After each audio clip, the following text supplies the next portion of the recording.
High up in the frozen heights of Mount Ararat, something impossible might be buried beneath centuries of ice and legend. In 1959, a Turkish pilot flying over the region captured a photo of a strange boat-shaped formation on a desolate slope. Decades later, satellite images and ground scans would reveal an enormous structure, fossilized and forgotten, with dimensions eerily close to those of the legendary Ark described in the Bible. But what if it wasn't just a coincidence? What if Noah's Ark, the colossal vessel said to have saved humanity from a divine flood, wasn't just a myth passed down through generations, but a real, physical object still resting on the side of a mountain? And here's the real twist. Explorers claim they've found it, not once, but multiple times. And yet, the world keeps forgetting, or worse, ignoring. If you love stories where science meets the unknown, don't forget to hit that like button and subscribe. We uncover what others leave buried. The story of Noah's Ark is one of the most well-known tales in human history. But what many people don't realize is that it's not exclusive to the Bible.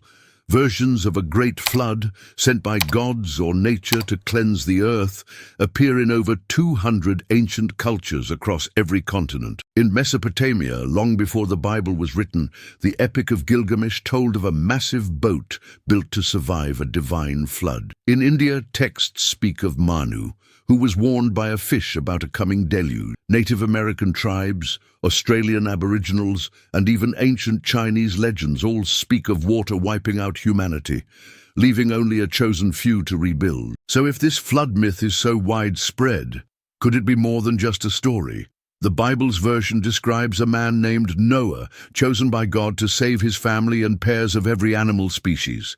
His task?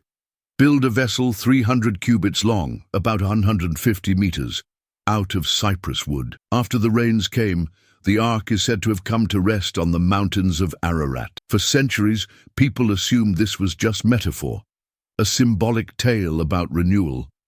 But then something strange happened. In the early 20th century, explorers began reporting unusual findings on Mount Ararat, a dormant volcano towering over eastern Turkey. The mountain, often shrouded in mist and mystery, had long been rumored to hide ancient secrets. Locals spoke of strange shapes in the ice, objects too big, too symmetrical to be natural. In 1917, Russian soldiers reportedly stumbled upon a massive wooden structure exposed by melting snow. They described beams, chambers, even what looked like stalls for animals. But the chaos of the Russian Revolution buried their findings and their photographs forever. Then came the Cold War. Satellite imagery showed something odd on the mountain again, but political tensions kept investigations at bay. A few brave adventurers attempted the climb, but Mount Ararat is no ordinary peak. Treacherous terrain, unpredictable weather, and the Turkish government's restrictions made exploration nearly impossible. Still, the rumors wouldn't go away. In 1959, that fateful aerial photo reignited global curiosity. A Turkish cartographer named İlhan Durupinar noticed the boat-like shape in the image and pushed for a closer inspection. What he found would trigger decades of debate, controversy, and obsession. Was it just a natural rock formation, or was the world staring at the petrified remains of the most legendary ship ever imagined? After the discovery of the Durupinar site in 1959, interest in Mount Ararat surged once again. But this wasn't the first time someone had claimed to find the Ark, nor would it be the last.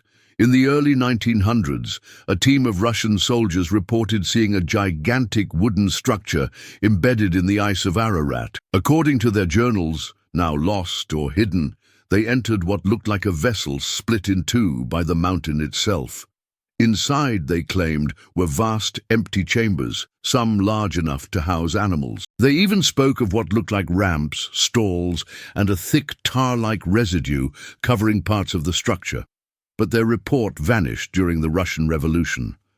Coincidence or cover-up? Decades later, in the 1980s, American explorer Ron Wyatt visited the Durupinar site.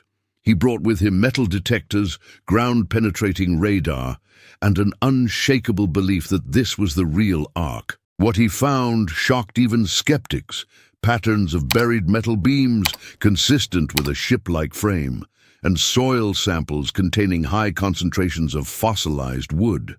According to Wyatt, this wasn't just a rock formation, this was a ship. A massive one. He even claimed to have found large anchor stones nearby, each weighing several tons, with holes carved through the top. Some believe these were used to stabilize the Ark during the storm. Others dismissed them as old grave markers or pagan relics. But there was more. In recent years, technology has taken the investigation further.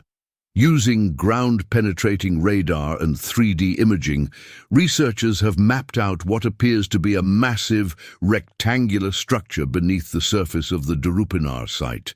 The dimensions? Roughly 5 and 15 feet long, almost identical to the biblical description of the Ark. Inside the scans, they detected parallel lines and chambers, symmetrical and unnatural. Materials consistent with petrified wood, even traces of iron, suggesting that metal reinforcements, unknown to ancient shipbuilding, may have been used. But skeptics aren't convinced.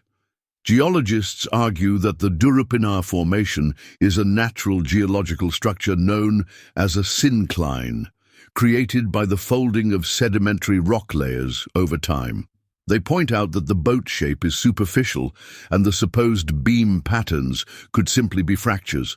Still, the evidence continues to mount. In 2023, a team of Turkish and American scientists conducted soil sampling and found organic materials buried beneath the rock. Carbon dating placed some samples at over 4,000 years old, roughly the time many biblical scholars believe the flood would have occurred. Is that coincidence? Or is it the physical echo of something we've always dismissed as myth? The Durupinar site itself sits about 20 miles south of Mount Ararat, sparking debate. If the Bible says the Ark landed on the mountains of Ararat, why is the alleged discovery so far away? Some scholars argue that mountains of Ararat refers not to a single peak, but an entire ancient region known as Urartu, which encompasses the area. That would put the Durupinar site well within the right zone. Others propose something even stranger, that Noah's Ark was never meant to be found, that it was divinely hidden, and that these recent discoveries are a sign, an unveiling in our time for reasons we can't yet understand. Then there are the conspiracy theories. Some say governments, especially Turkey's, have quietly restricted excavation because of religious and political tensions. If the Ark is found, it could shake not just the foundations of science, but the pillars of global faith and history. Wars have been fought for less. One of the most compelling aspects of the Durupinar Formation is the sheer number of coincidences. The measurements match the Ark's biblical blueprint. The shape is unmistakably that of a boat. The terrain shows signs of an ancient landslide that could have buried a structure. Local legends have, for centuries, referred to the area as the resting place of the great ship. And there's the fact that no civilization known at the time could have built something of that scale in that location without modern machinery. That raises a haunting question. If it was built, who built it, and how? If this mystery grips you the way it grips us, hit the like button and drop a comment. What do you think this structure really is? A natural formation, or something left behind from a forgotten chapter of humanity? In 2021, a quiet announcement stirred the community of biblical archaeologists and skeptics alike. A new expedition to the Durupinar site uncovered fossilized fragments within the formation. After careful analysis in a Turkish laboratory, traces of carbonized organic material consistent with ancient wood were confirmed. When subjected to carbon dating, the results stunned even the most cautious researchers. The fragments were approximately 4,800 years old. That timeline lines up disturbingly well with traditional estimates for the biblical flood. Was this finally it? The smoking gun? The final piece of the puzzle? Not exactly. The Turkish government, which had initially supported limited exploration, suddenly pulled back. Permits were frozen. The site was quietly declared off-limits for further excavation, citing environmental concerns and national heritage protections. To those who had spent decades pursuing this mystery, the message was clear. Someone doesn't want this to go further. Why? Perhaps because the implications are too great. If the Ark is real, if an object matching its description lies buried beneath Turkish soil, it could shake global worldviews. Faith would be validated for billions. Skeptics would be forced to re-evaluate. Entire academic fields might have to rewrite what they believed about early civilizations. And yet, the scientific world remains mostly silent. Some argue it's due to the lack of peer-reviewed publication. Others claim reputational risk. No serious academic wants to be associated with mythology. But there's a darker possibility. That powerful institutions, religious and secular alike, fear the consequences of confirmation. And let's not forget, even if the Ark was found, proving it belonged to Noah would be nearly impossible. No names, no inscriptions, no manifest listing, two of each animal. Just a structure, old, massive, inexplicable. Imagine the world waking up tomorrow to headlines declaring, Noah's Ark found, scientists confirm ancient vessel on Mount Ararat. Religious communities would erupt with joy, museums would scramble to obtain pieces of the Ark, entire pilgrimages would form overnight. But there would also be panic. If this story, long dismissed as metaphor, turns out to be fact, what other stories might also be true?